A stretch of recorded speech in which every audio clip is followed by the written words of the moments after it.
নমস্কার, public news next চ্যানেলে আপনাদের জানাই স্বাগতম। সংবাদ পড়ছি আমি রুবি। এই শীতের মরশুমে জনগণকে ফিশারির পাড় দিয়ে হাঁটতে হয়। বর্ষা মরশুমে নৌকা ছাড়া তো আর কোনো কথাই নেই। গত 10 বৎসর ধরে রাজ্যে ক্ষমতায় রয়েছে বিজেপি দল, কিন্তু জনগণের চলাফেরার জন্য রাস্তাঘাট নির্মাণ করে দেয়নি তারা। শুক্রবার পূর্ব ধলাইয়ের রুকনিজিপির নন্দগ্রামের বেহাল রাস্তাঘাট পরিদর্শনে এসে এ কথাগুলো বলেন আসাম প্রদেশ কংগ্রেস কমিটির সাধারণ সম্পাদক ধ্রুবজ্যোতি পুরকায়স্থ। এদিন তিনি শাসক দলের তীব্র সমালোচনা করে বলেন, বিভিন্ন প্রলোভন দিয়ে জনগণকে ভুলিয়ে রাখতে চাইছে বিজেপি দল, কিন্তু নন্দগ্রামের সহস্রাধিক জনগণের চলাফেরার রাস্তাটি নির্মাণ করে দিচ্ছে না তারা। এদিন ধলাইয়ের বিধায়ক নিহার রঞ্জন দাসের তীব্র সমালোচনা করে ধ্রুবজ্যোতি পুরকায়স্থ বলেন, গত বিধানসভার উপনির্বাচনে নন্দগ্রামের বাসিন্দারা বাক্স ভরে ভোট দিয়েছেন নিহার রঞ্জন দাসকে, কিন্তু আজ তাকে আমন্ত্রণ দিয়েও গ্রামের দুরবস্থা পরিদর্শন করাতে আনতে পারছেন না নন্দগ্রামের জনগণ বলে অভিযোগ তুলেন ধ্রুবজ্যোতি পুরকায়স্থ। এদিন কংগ্রেস প্রতিনিধি দলে অন্যান্যদের মধ্যে উপস্থিত ছিলেন বিক্রম সিংহ, বিশ্বজিৎ দেবরায়, সঞ্জীব সিংহ, বাবলা দাস, বদরুল হোসেন লস্কর, কৃষ্ণ রায় প্রমুখ। বিস্তারিত দেখতে থাকুন পাবলিক নিউজ নেক্সট চ্যানেলের ক্যামেরায়। মডার্ন যুগ ইলা চলের কইয়া এই দামনি সবাই নি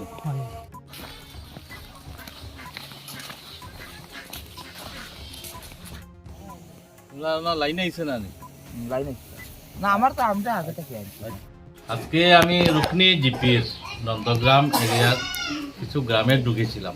মানে সত্যি দুঃখজনক, এখানে আজকে এত বছর থেকে ওদের কোনো চলাফেরার রাস্তাই নেই।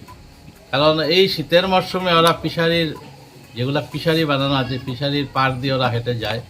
বর্ষার সময় তো রাস্তা নেই, কারণ বর্ষার সময় নৌকা দিয়ে চলতে হয়। আমি শুনলাম এখানে এসে, কারণ আমাদের বিগত 10 বছর থেকে কংগ্রেস সরকার নেই।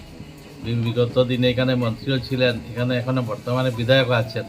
ওনাকে নাকি অনেক নিমন্ত্রণ দেওয়া সত্ত্বেও উনি এখানে আসেন না। কারণ এটা একটা কারণ আছে, কারণ আমরা কংগ্রেসে রাজনীতি করি সব প্রায় ভিন্ন সম্প্রদায়ের লোক। আজকে মুসলিম লোক আছে, আজকে এখানে রায় সম্প্রদায়ের লোক আছে, মালাকার লোক আছে, হিন্দি স্পিকিং লোক আছে, প্রায় 1000-এর উপরে লোক।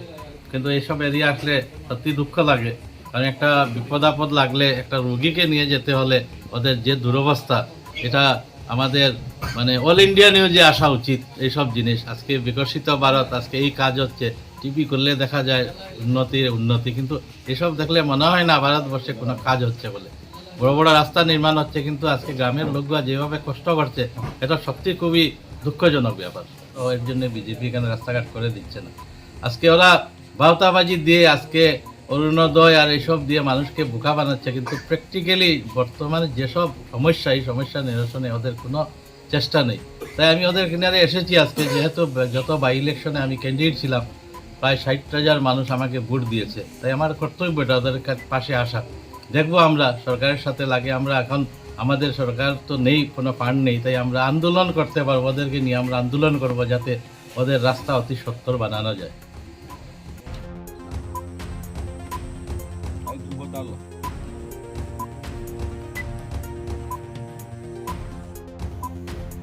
লাইনে আইছে না লাইনে না আমার তো আমটা আগে থেকে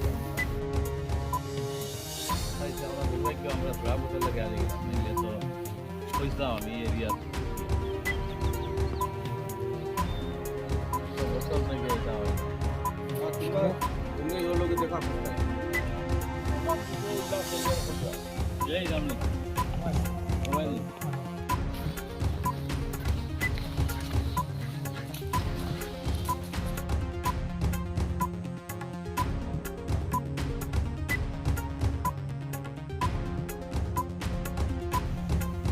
না লাইনে আইছে না লাইনে না আমার তো আমটা আগে থেকে আমরা দুর্ভাগ্য, আমরা ধরা বছর লাগে আগে গেলাম, নিলে তো বুঝলাম আমি এরিয়া বছর থেকে এটা হয় না। তুমি এই লোকে দেখা এই দামনি সবাই নি